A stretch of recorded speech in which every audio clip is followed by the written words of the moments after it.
Well, I did promise Alan we'd talk about baseball, and we were in dead heat of winter meetings.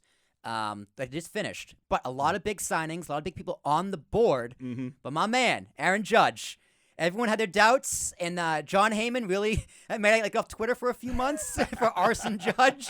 But my boy back in pinstripes, as I called on this podcast with Phil Riccobono on September 28th. Nice to know. This is the man who saves the receipts. Yeah, I do save the receipts. I looked back on TikTok. I was like, when was the date for this? What was the date? Yep, there it is. Yeah. So, yeah. TikTok and everything. Aaron Judge, and he signed exactly what I thought he would. Yeah. Loyalty. Yeah, exactly. He told, this was a report that he told all the teams, legacy is more important than money, which was how he struck me. He wanted to get paid, which is why he bet on himself before the preseason, which, right call, because he had an MVP season, 62 home runs, batting 300, was this close to a Triple Crown. Yep.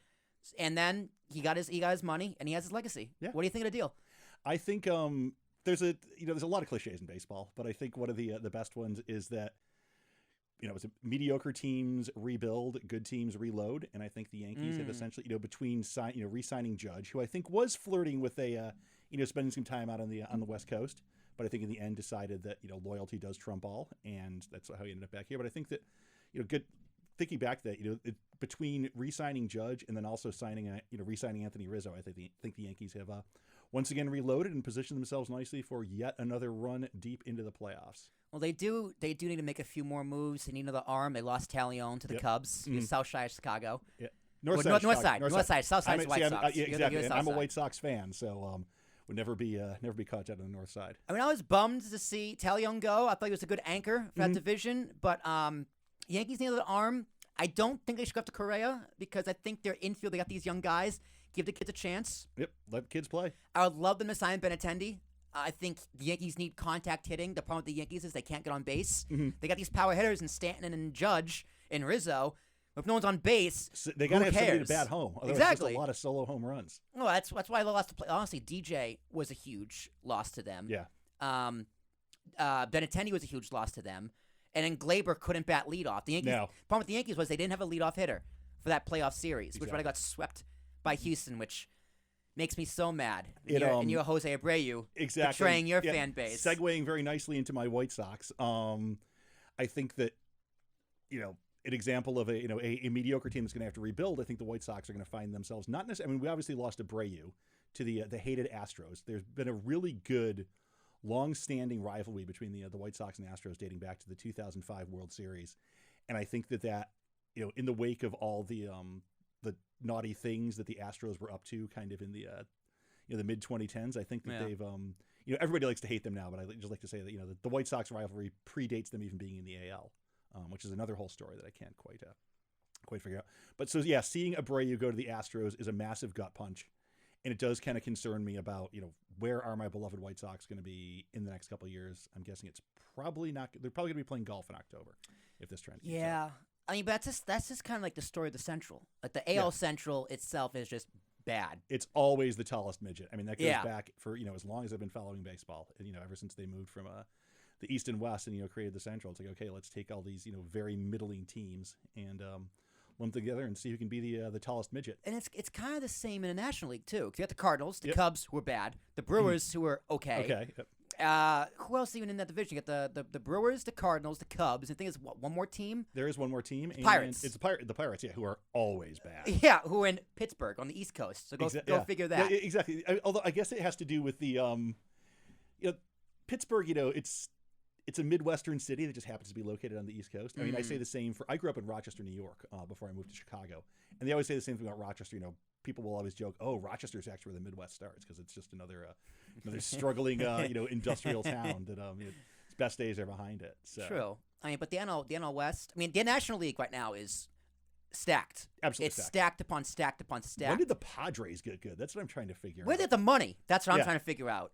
You got Tatis on suspension, which I think his career is over. Yep. I just think it's over. Yeah. You can't bounce back from that. No. Like, you are tainted. Look at Robinson Cano. Couldn't bounce back. A-Rod couldn't bounce back. Granted, he was older. Yep. But anyone who gets caught, that PED, 60-day suspension, 90-day suspension, whatever it is. You are tarred with that brush the rest of your career. Yeah. And it's just like, you got to perform. It's like, well, can you perform? I heard today the Yankees might go after him. And I was like, no. No. You don't need that. Cancer. Don't do it. Exactly. Yeah.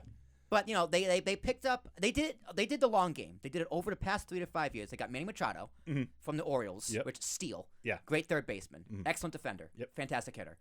They just picked up Xander Bogaerts for 11 years, which I want the Yankees to get Xander Bogaerts because being as much as I hate the Red Sox, I do love Xander Bogaerts. He's a phenomenal player. Yeah, and I think that's as soon as that he changes into that New York jersey, I'm sure all the Boston animosity will be but a memory. Yeah, it's gone. Forget dare it. you say, to make a little bit of a joke here, do you think that the Yankees Bogarted Bogaerts? Oh, they might have. Yeah. That's a good one. Could have gotten him for a steal, but no. Well, I mean, again, I like their young guys, Volpe, and I forget the other guy. It's like one of the Cabreras. Volpe is absolutely amazing. He's actually to play a little bit of name dropping here, but kind of a random connection. Volpe's aunt is somebody I'm a big Twitter junkie. We can talk more about that in a bit. But Volpe's aunt is somebody I followed on Twitter for years, and she's always kind of posting on Twitter and Instagram like kind of his progression in through the minors in the past couple of years. It's fascinating to watch because the kid is just such a raw talent, and I would love to see him play in the bigs this year. But might need another year of seasoning. Yeah, I mean, if I'm Cashman or I'm Hal Steinbrenner at this point, it's like, listen, you got these young guys, these prospects who are arguably ready. Play them or trade them. Yep. Because they're wasting time and resources in the minor leagues. They're not getting any younger, that's for sure. That too. Yeah. And look what happened to Judge. Judge came to the minors, homegrown talent. He's a little on the back. He was a little older when he got called up, probably like 26. Yep. Supposed to Volpe is what, 23? Yeah. Give or take. So give the kids a shot. You got the Cabreras, Oswaldo, and the other one, Peraza, it's a utility guy, great utility guy. Right. You still got Glaber, who can be streaky. Yeah, he's very streaky. Very streaky. Yeah. I'm a big Glaber fan. It's Glaber Day every day is Glaber Day in my house. Every day is Glaber Day in the Tarashuk house. Yeah, but I mean, same thing with him. If they traded him for a better player, I'm not opposed to it. The Yankees need left fielder. But I think the team to beat is the Phillies. That's it's got to be hard for you to say as a New Yorker, because I don't have that hate for Philly. I actually grew up in Boston. Did you? Okay, wait. So you grew up in Boston, but did you? My dad grew up in Summit. Okay. Yeah. But did you grow up in Boston as a Yankees fan? Mm-hmm. Wow, you must have been really popular in school. I was in 4th grade in 2004. Put that in perspective. Wow. So it's not October 28th, 2004. It's the worst day of my life. It's the day after. I had to go into school. I wanted to stay home from school. My parents, God bless them, wouldn't let me because they're like, listen, Will, you gotta go to school. Education's more important. And I remember my 4th grade homeroom teacher was to my face, Will, I'm sorry. Yay! And they did a victory lap on the whole classroom, and I was just like, I get it. I get it. Yeah, youth in sports. So my talk about for my sins when it comes to the NFL. I'm a big Buffalo Bills fan, having grown up upstate. So my son, for better or for worse, has picked up the Bills gene from me as well. And he, most of his friends are Giants fans, and up until this year, in the 3 years he's been going to school in Ridgewood, in New Jersey, Giants fans have not had a lot to crow about. So they really take out all of their Giants frustrations on the Bills, and even if they have to dig out the infamous wide right from the Super Bowl in 1991, they're not afraid to play that card, even though it was long before they were alive. I mean, he's a freshman in high school for context. Yeah, but it's fun. Exactly. I mean, even I know that play. Yeah, exactly. I think everybody knows that. Missed an easy field goal. They needed Vinatieri. So when I say I'm from Boston, people assume I'm a Giants fan, but no, I'm a Tom Brady fan. Yeah. I love Tom Brady because baseball is my sport. Like honestly, I don't care about football as much. I'll root for the Celtics, but I don't really care about basketball either. Baseball is my sport. What about the Bruins? Because they're really good. They're also really good. I never played hockey, so I know very little about hockey. I will go to a hockey, and they're like, "Hey, Will, let's go to an Islanders game." Done. There. Hockey is the best sport to see live, and especially Devils prices. I mean, you can pick up decent seats for $20. Go to the Rock. Down at the Rock. Although it's getting harder and harder because they've gotten to be really good. I went about a month and a half ago and saw them when they shut out the Avalanche, and it was the place was absolutely rocking. No pun intended. So it's interesting to see how this is going to play out. And, I'm guessing in another month or so, I'm not going to be able to get $20 lower bowl seats on SeatGeek anymore to go see the Devils day of. It's going to be a much more complicated proposition. Well, hockey in and of itself is a growing sport in the U.S. Yep. It's always been here, but we haven't had a Wayne Gretzky in a long time. There's no face that sport. It needs a LeBron James. It needs an Aaron Judge. It needs a Mike Trout. They're all just names I can't pronounce. It's like that's a big problem with hockey. But people who love hockey, hockey. Yeah, they obsessed with it. They do. I mean, I think it's actually the best sport to see live. I agree. Because even if you're in crappy seats, you're still close to the action. You can still follow it. There's no real. I mean, as much as I love baseball, baseball is my sport too.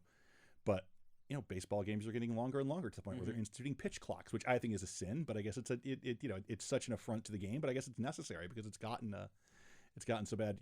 Football, I can take it or leave it. When I'm more of a Bills fan than a football fan. Mm-hmm. Like I'm sure That's in fair. 3 or 4 years, after they lose another bunch of Super Bowls, the Bills are going to start to suck again. At which point, I will. We're gonna lose another coin toss. Exactly, lose another coin toss, or somehow, they are the most snake bitten team in probably in professional sports. It could be worse. You could be the Jets. Could be a Jets fan. At least the Bills have never had a butt fumble. Look at it that way. A few of my friends went to school at Hofstra, Long Island, so I know a lot of loser fans.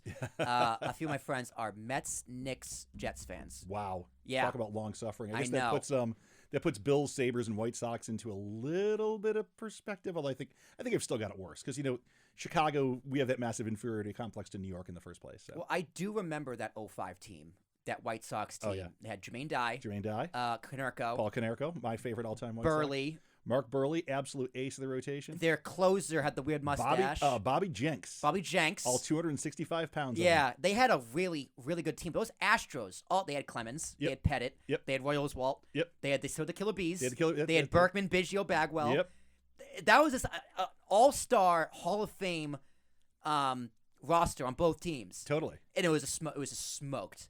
Yeah. Because I remember the Yankees got booted, I believe, first round to the Tigers. Yes. As they did in that era. Yes. The Red Sox got booted by the White Sox. Yep. White Sox swept them, I believe. They did sweep. No, because it was the White Sox beat the Red Sox. Yeah. And then NLDS. they beat the Angels. ALDS. And they beat the Angels. They beat the Angels in the ALCS. That was they lost one game in the ALCS.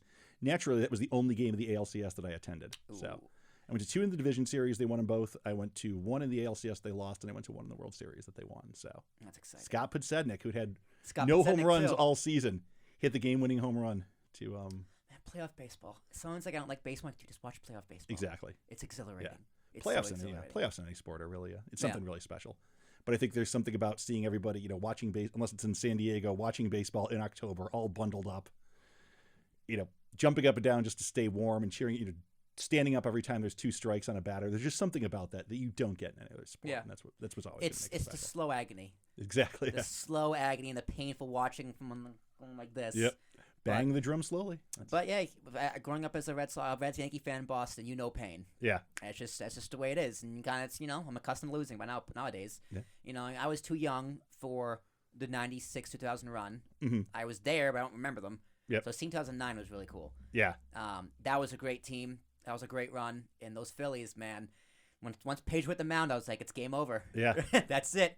Matsui put him in his place, and rest is history. Yeah. So that's gonna be interesting. I do think the NL East is still the best division of baseball. You got the Braves, you got the Mets, you got the Phillies. Now, what's going on with the Mets? They've basically, they're wasting a lot of money. That's for sure. So they got rid of DeGrom, who's expensive, fragile, and getting old. Which fair call. He went to Texas, who are not obviously to do nothing. Yeah, exactly. He's on vacation in a tax-free state. I was about to say, he just boosted his tax bracket Mm-hmm. significantly, not only thanks to his contract, but then you look at because they got rid of DeGrom and they go out and get Verlander, who's $6 million. Yes, and he's 37. Yeah, that's only 9 years younger than me. Yeah, that's old in baseball terms. That's very old in baseball really terms. Old, yeah. And how long's his contract for? 2 years. The club option for a third. Okay, still, so that's going to put him at 40. But he left a few games this year with they paid him too much money. Yeah. They paid him $30 million over what he's worth. And granted, Cy Young pitcher, phenomenal pitcher, one of the best of all time, first ballot Hall of Famer. Don't want to take anything away from the man. Right. But too much money. Yeah, he's getting old. That's just the thing at the end of the day. And good luck to him. I think that again, living here, I know a lot of Mets fans as well as a lot of Yankees fans. They're almost as long suffering as us White Sox fans, but they still, they have the whole inferiority complex of being the other New York team, and I hope that maybe they can do something. But Stevie Cohen's got the deepest pockets there is. Yankee Stadium or Citi Field? For atmosphere, I would say Yankee Stadium easily. It's also a lot easier for me to get to from Northern Jersey. In terms of food and drink options, I would definitely say Citi Field. I agree. I say I take my friends to Yankee Stadium. I take my kids to Citi Field. That's a good way to put it. I don't have kids, but someday you will. Yeah. No, I am. My son has gotten to be he claims to still be a White Sox fan, but I think he's kind of aligning with the Yankees now. So I've taken him to a few Yankees games, and he's 15, so he just wants to go and eat $100 worth of food and watch some baseball. Yep, there you go. And I go and drink $100 worth of beer and watch some baseball. So everybody wins. That's all it is. End of the day, I'm a baseball fan above all else. Exactly. That's the thing. That's what it comes down to. Game first, club second.